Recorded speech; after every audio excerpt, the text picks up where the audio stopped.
انا النهارده عملت كرنبيت المقلي، شايفين شكله في منتهى الجمال وكريسبي جدا جدا جدا. لو عايزين الطريقه كملوا معايا الفيديو.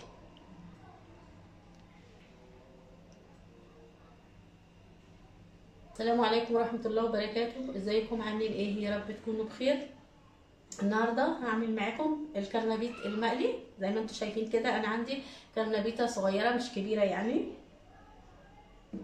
فعشان نعمل كرنبيت لازم اول حاجه نحط ميه على النار ونبتدي نسلق الكرنبيت بتاعنا، وما نسلقهوش قوي يعني ما نهرهوش، نخليه فيه سنه كده شويه عشان يتحمل واحنا بنقليه. هنا بقى عشان نسلق الكرنبيت طبعا دي ميه زي ما قلت لكم. هنحط فيها معلقه ملح صغيره مش مليانه، وهنحط كمان نص معلقه صغيره من الكمون. الكرنبيت خضره زي ما احنا عارفين كلنا. انا مش برمي الاعواد بتاعه الخضره، انا بمسكها اغسلها كويس جدا هي كمان، وبعدين اربطها تاني بخيط وبعدين بسقطها في ميه سلق الكرنبيت، بتدي ريحه خطيره جدا جدا جدا كده. وانا ربطها عشان ما تتنطورش في قلب الحله يعني. اهي هنبتدي نشغل عليه النار، على النار، وقطعوه بقى زي ما انتوا عايزين، صغير كبير زي ما تحبوا. تسيبوا الحاجات اللي فيه دي تشيلوها خالص، كل واحد على حسب بقى ايه رغبته. فهنبتدي احط الكرنبيت وهنحطه الصاج بتاعته لتحت زي ما انتوا شايفين، والزهره من فوق البيضه.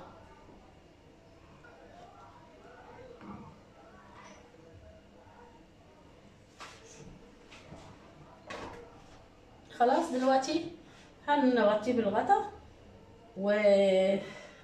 وهنسيبه بقى لغايه ما يتسلق، وزي ما قلنا ما يتهراش، ونرجع نكمل خطواتنا مع بعض. خلاص الكرنبيت اتسلق اهو، وطلعته من الميه السخنه اللي كان فيها، وحطيته في ميه بارده من الحنفيه وصفيته وحطيته في الطبق اهو. هنبتدي بقى نكمل مع بعض الخطوات. دلوقتي هنعمل الخليط الاول اللي هنحط فيه الكرنبيت بعد ما اتسلق. عندي هنا كوبايه من الدقيق، هنحط عليها دي معلقه كبيره من الكزبره، هناخد نصها دلوقتي ونحطه هنا، وديت نص معلقه صغيره من البابريكا هنحطها هنا برضو،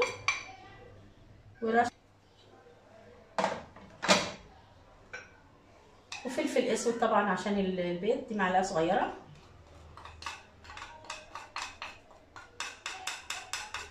والملح بقى على حسب انتوا ما بتشوفوا ازاي بتاكلوا كميه الملح قد ايه، حطوا ده على حسب الملح، ده على حسب راحتكم انتوا بقى. خلاص هنقلب الخليط ده مع بعض. هنا عندي ربع كوبايه من النشا ومعلقه كمان مليانه من المعلقه الكبيره دي، فانا هاخد دلوقتي معلقه مليانه من النشا، مليانه قوي، والباقي هتشوفوني هحطه ازاي وامتى.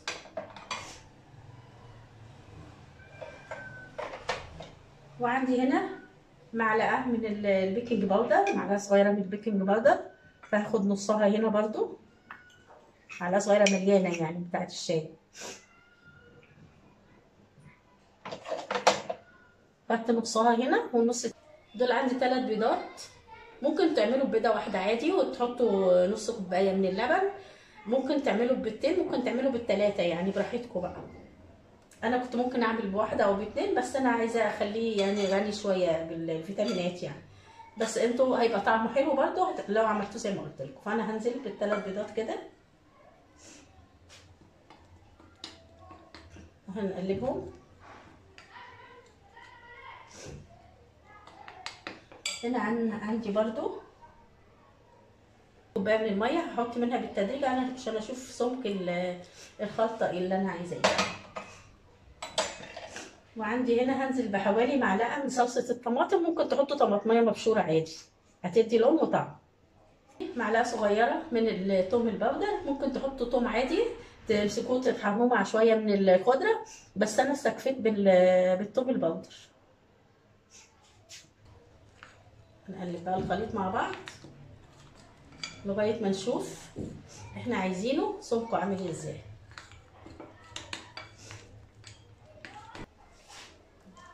هنستخدم الويسك بتاعنا.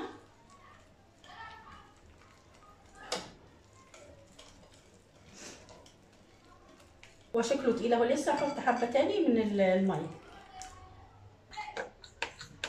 شايفين كده حلو قوي، لا خفيف قوي ولا وسط يعني. هنا بقدونس على شبت هنزل بيهم على الخليط الاول. كميه بقى اللي انتوا بتحبوها حطوها، ممكن تكتروا ممكن تقللوا زي ما انتوا عايزين بقى.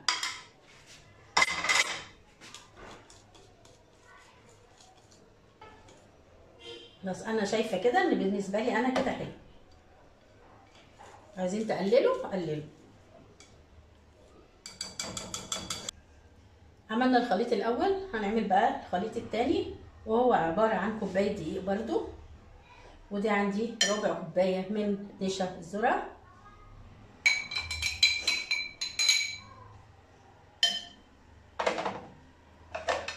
عندي هنا معلقه صغيره من بتاعه الشاي دي من الكاري شويه صغيرين من الملح، ودول بقى الفلفل الاسود هنحطه.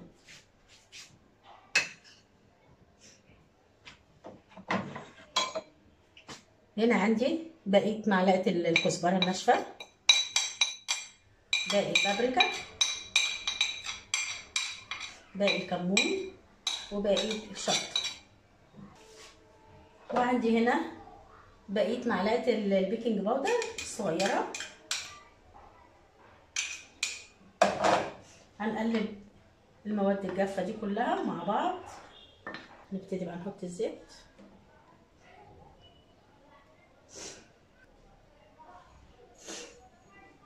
هنبتدي ناخد من الكرنبيط بتاعنا ونحط في قلب الخليط الاول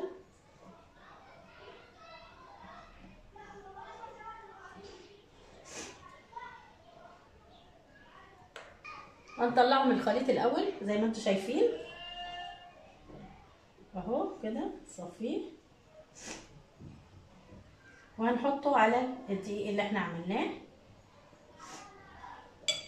وهنبتدي نقلبه فيه كده.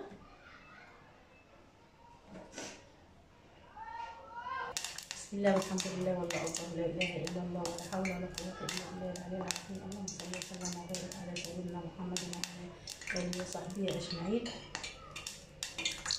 انا عليت النار في الاول بس عشان الزيت يسخن، وبعد كده ايه اخليها للمتوسطه، وبعد كده هدي.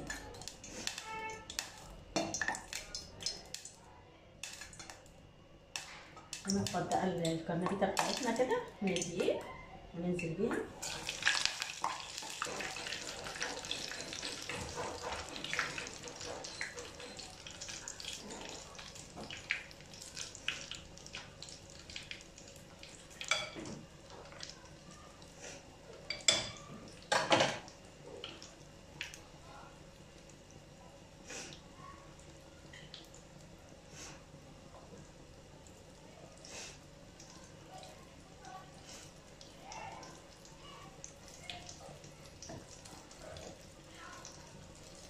نطلعه من الخليط الاول نحطه في الخليط الثاني وننفضه من الدقيق.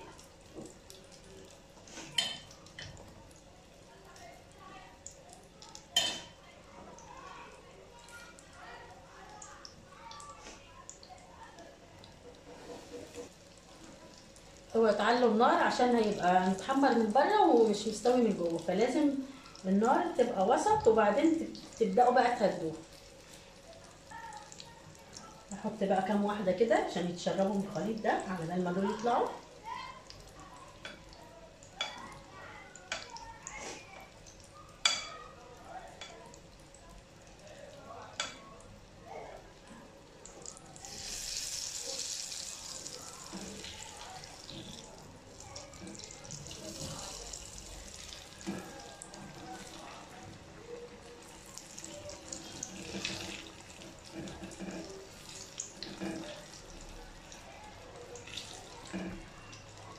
اول ما يبتدي يحمر من تحت كده وتحسوا ان لونه بقى ذهبي، اقلبوا على الناحيه الثانيه وارجعوا اقلبوا على الناحيه الثانيه كمان عشان يستووا معاكم، والنار كده تبقى هاديه زي ما انا مهدياها. شايفين؟ بناخد من الخليط الاول نصفيها كده ونحطها في الخليط التاني وننزلها كده، نحط عليها دقيق كده بالنشا، وهنكرر العملية دي لغاية ما نخلصه. طبعا نفضها كده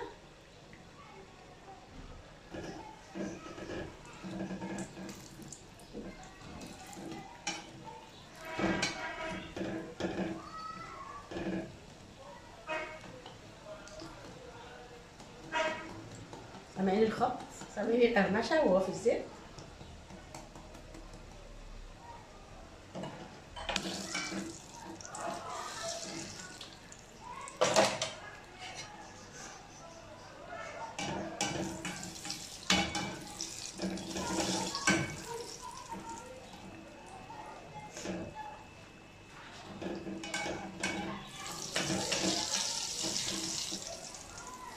خلاص هنطلعه على المصفى بقى عشان ننزل الزيت كله. سامعين الصوت؟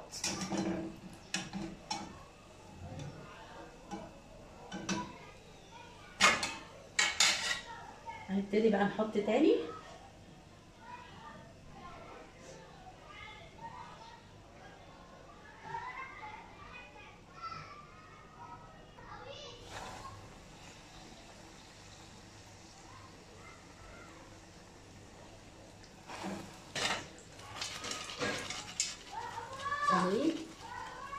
سامعين الصوت عامل ازاي؟